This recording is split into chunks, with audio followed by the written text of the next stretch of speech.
بسم اللہ الرحمن الرحیم۔ السلام علیکم۔ ہائپوتھائرائڈزم اینڈ ٹریٹمنٹ، یہ ہمارا ٹاپک ہے۔ ہائپوتھائرائڈزم جو ہے یہ کون سی کنڈیشن ہے؟ ہائپو مین لیس۔ اس میں کیا ہوتا ہے کہ ہمارے پاس جو تھائرائڈ ہارمون ہے اس کی اماؤنٹ جو ہے وہ ہمارے پاس کم ہو جاتی ہے۔ T3 T4 یا تو بنتا ہی نہیں ہے یا پھر کم بنتا ہے۔ تو جب کم بنتا ہے تو اس سے ہمارے پاس اس کنڈیشن کو تو ہم لوگ ہائپوتھائرائڈزم بولتے ہیں، لیکن اس کی وجہ سے کیا ہوتا ہے ہائپوتھائرائڈزم میں کہ جو T3 اور T4 کا نارمل فنکشن تھا، لائک باڈی ٹمپریچر کو زیادہ کرنا، باڈی کا ٹمپریچر جو ہے وہ کم ہو جائے گا۔ ہارٹ ریٹ جیسے زیادہ کرتا تھا T3 T4، ہارٹ ریٹ جو ہے وہ کم ہو جائے گا، بریڈیکارڈیا ہو جائے گا۔ GIT میں پیرسٹلسس کو انہانس کرتا تھا، ایبزارپشن کرواتا، وہاں پہ ایپیٹائٹ کو انکریز کرواتا۔ اب وہ جو ہے وہ نہیں ہوگا، پیرسٹلسس نہیں ہوگی تو کانسٹیپیشن بھی ہو سکتا ہے اور فوڈ کی ایبزارپشن بھی نہیں ہوگی۔ T3 اور T4 جو ہے وہ میٹابولزم کرتا، کاربوہائیڈریٹس اور فیٹس کی میٹابولزم کر کے اور پروٹین کی انیبولزم کرتا۔ تو اس سے کیا ہوتا ہے کہ ہماری جو مسلز ہیں ان کی گروتھ ہوتی، اسکیلٹن مسلز کی گروتھ ہوتی، لیکن اب T3 T4 کم بن رہا ہے یا نہیں ہے تو پروٹین کی فارمیشن نہیں ہوگی، کولیجن وغیرہ نہیں بنے گا، تو کیا ہوگا؟ مسل ویکنیس ہوں گی۔ یہ اس کی کیا ہے؟ سمٹمز ہیں اس کی۔ اچھا، اس ہائپوتھائرائڈزم کی وجہ سے کون کون سی ڈیزیز ہو سکتی ہیں؟ میکسیڈیما ہو سکتا ہے، گوائٹر ہو سکتا ہے، کریٹینزم ہو سکتا ہے۔ میکسیڈیما اور گوائٹر یہ زیادہ ایڈلٹس میں ہوتا ہے، کریٹینزم یہ زیادہ چلڈرنز میں ہوتا ہے، بچوں میں یہ والی کنڈیشن زیادہ پائی جاتی ہے۔ میکسیڈیما اس میں کیا ہوتا ہے؟ یہ ایکچولی یہ ایڈیمیٹس اپیرنس ہے، ایڈیما ہوتا ہے باڈی میں، کیا ہوتا ہے؟ ایڈیما کی کنڈیشن ہوتی ہے کہ وہاں پہ ٹیشوز کے ایکسٹرا سیلر فلوئڈ میں یہاں پہ ایکسٹرا سیلر اسپیس میں کیا ہوتا ہے؟ فلوئڈ ہوتا ہے۔ یہ ایکسٹرا سیلر فلوئڈ کی ایکومولیشن جو ہے وہ زیادہ ہو جاتی ہے۔ جب اس کی اماؤنٹ بڑھ جاتی ہے ACF کی تو فل باڈی کی ایسے ہمیں پفی لائک اپیرنس نظر آتی ہے۔ فلوئڈ کی ایکومولیشن کی وجہ سے ایڈیما ہو جاتا ہے، پوری باڈی کی سویلنگ ہو جاتی ہے۔ میکسیڈیما اس کنڈیشن کو بولتے ہیں۔ کیوں ہوتا ہے؟ کیونکہ ہمارے پاس T3 اور T4 کا لیول جو ہے وہ کم ہے۔ اچھا، اب ہمارے پاس جو ہائپوتھائرائڈزم کا جو مین کاز ہے جس کی وجہ سے میکسیڈیما، کوائٹر اور کریٹینزم ہوتا ہے، اس کے کازز کیا ہیں؟ کہ ہو سکتا ہے ہمارے پاس جو T3 T4 کی کمی آ رہی ہے یا نہیں بن رہا، وہ ہو سکتا ہے کہ وہ تھائرائڈ گلینڈ کی ڈیزیز کی وجہ سے ہو۔ ہمارے پاس کیا ہو؟ تھائرائڈ گلینڈ کی کیا ہے؟ ڈیزیز ہے۔ تھائرائڈ گلینڈ کو کوئی انفیکشن ہو گیا ہے، وائرل بیکٹیریل، تو وہاں سے T3 T4 نہیں بنے گا۔ انزائمز وغیرہ، ظاہر ہے جب انفیکشن ہوگا تو وہاں پہ انزائمز وغیرہ کیسے کام کریں گے؟ وہ بھی تو پروٹینز ہیں نا، تو نارمل فنکشن نہیں ہوگا، T3 T4 جو ہے وہ نہیں بنے گا۔ جینیٹک ڈس آرڈر اس کا کاز ہو سکتا ہے کہ جینز میں کوئی پرابلم آ گیا تو اب وہ T3 اور T4 جو ہے وہ نہیں بنا رہا۔ آیوڈین کی ڈیفیشنسی کی وجہ سے ہوتا ہے کہ ہمیں پتہ ہے کہ آیوڈین جو ہے وہ مین انگریڈینٹ ہے T3 اور T4 کا۔ آیوڈین نہیں ہوگا تو T3 T4 بھی نہیں بن سکتا۔ TSH کی ڈیفیشنسی کی وجہ سے، TSH کیا ہے؟ ہمیں پتہ ہے کہ پوسٹ انٹیریئر پیٹیوٹری گلینڈ کیا ریلیز کرتا ہے؟ TSH، thyroid stimulating hormone. یہ جا کے میسج دیتا ہے تھائرائڈ گلینڈ کو کہ T3 T4 بناؤ، لیکن اب یہ نہیں بن رہا۔ ہو سکتا ہے کہ اس پیٹیوٹری گلینڈ میں کوئی ٹراما کی وجہ سے یا پھر انفیکشن کی وجہ سے پیٹیوٹری گلینڈ میں کوئی نہ کوئی مسئلہ آ گیا، TSH جو ہے وہ اب نہیں بن رہا، تو بھی کیا ہو سکتا ہے؟ T3 T4 کی اماؤنٹ جو ہے یا کم ہوگی یا پھر ریلیز نہیں ہوگی یا پھر بنے گا ہی نہیں۔ ہاشیموٹوز تھائرائڈیٹس، یہ کون سی کنڈیشن ہے؟ یہ ایکچولی آٹو امیون ڈیزیز ہے۔ اس میں کیا ہوتا ہے کہ ہمارے باڈی میں ایسی اینٹی باڈیز بنتی ہیں جو جا کے کیا کرتی ہے؟ ہمارے جو تھائرائڈ گلینڈ ہے اس کو کیا کرتی ہے؟ ڈسٹروائے کر دیتی ہے۔ تو تھائرائڈ گلینڈ جب ڈسٹروائے ہو جائے گا تو T3 اور T4 ہمارے پاس جو ہے وہ نہیں بنے گا۔ یہ اس کی کازز ہیں۔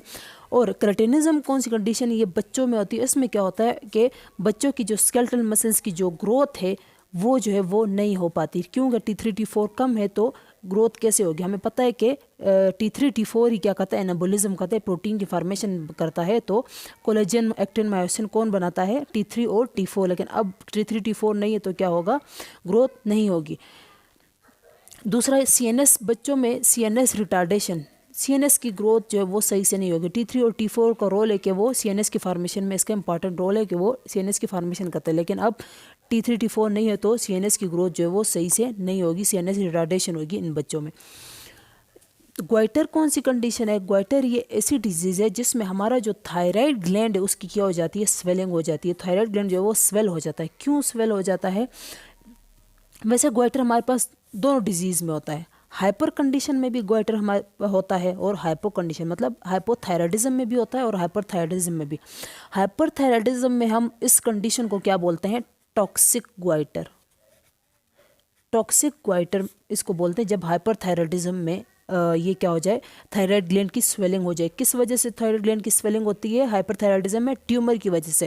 جب تھائرائڈ گلینڈ کے جو سیلز ہیں وہ ایکسٹرا گروتھ کریں گے تو کیا ہوگا، سویل ہو جائے گا نا. ٹیومر جب بنتا ہے تو چیز سویل ہوتی ہے، تو وہاں پہ بھی ہمارے پاس گوائٹر ہو سکتا ہے.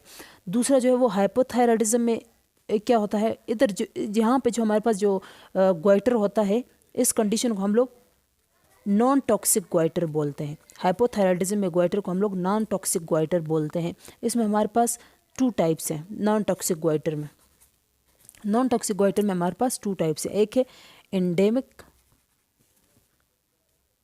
انڈیمک کولائڈل گوائٹر، انڈیمک کولائڈل گوائٹر. دوسرا جو ہے وہ آئیڈیوپیتھک نان ٹاکسک گوائٹر. آئیڈیوپیتھک non toxic گوائٹر.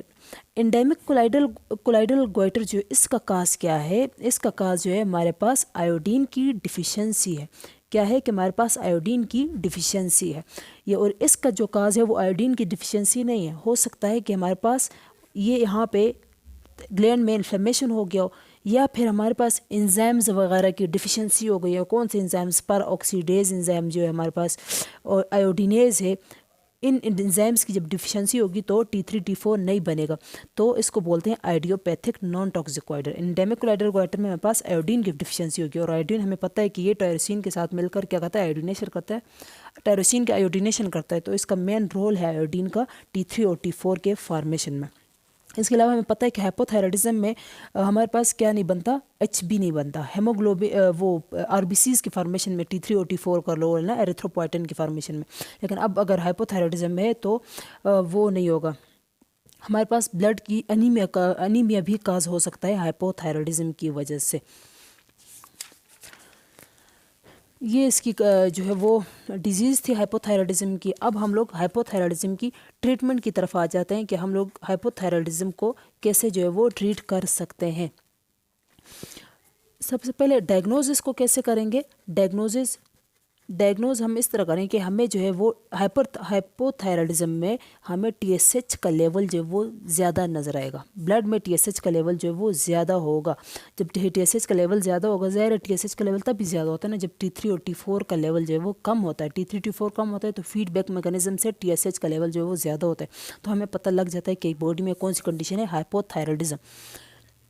یہ اس کی ڈائگنوزز ہے. اب ہم اس کی ٹریٹمنٹ کی طرف آتے ہیں کہ اس کو ہم ٹریٹ کیسے کرتے ہیں ہائپو تھائرائڈزم کو.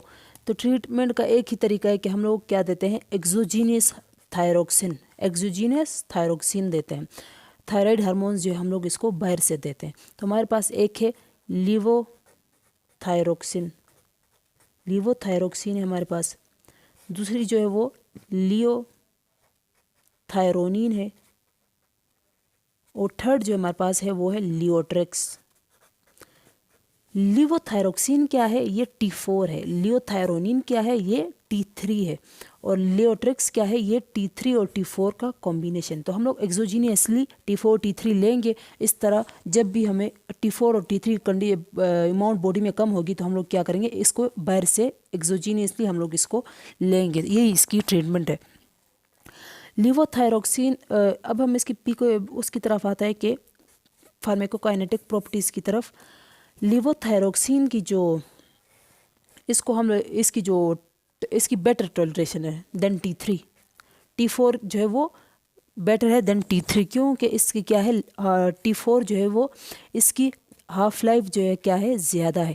T4 کی ہاف لائف زیادہ ہے ایز کمپیئر ٹو T3. تو ہم لوگ زیادہ تر جو ہے وہ T4 ہی یوز کرتے ہیں. اس کو ونس ڈیلی یوز کرتے ہیں، ونس ڈیلی ڈوز ہم لوگ دیں گے کیونکہ اس کی ہاف لائف زیادہ ہے، اور T3 سے بھی زیادہ بیٹر ٹولریشن ہے T4 کی.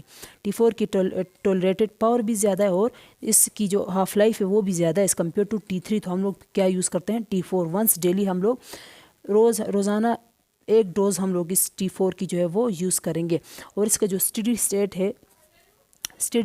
جو ہے وہ T4 کا اچیو ہوگا ہمیں 6 to 8 ویکس میں. ہمارے پاس وہ ڈرگز جو سائٹوکروم P450 کو انڈیوس کرتے ہیں، اس میں ہمارے پاس کون سی ڈرگز ہیں؟ لائک ہمارے پاس جو فینیٹوائن ہے،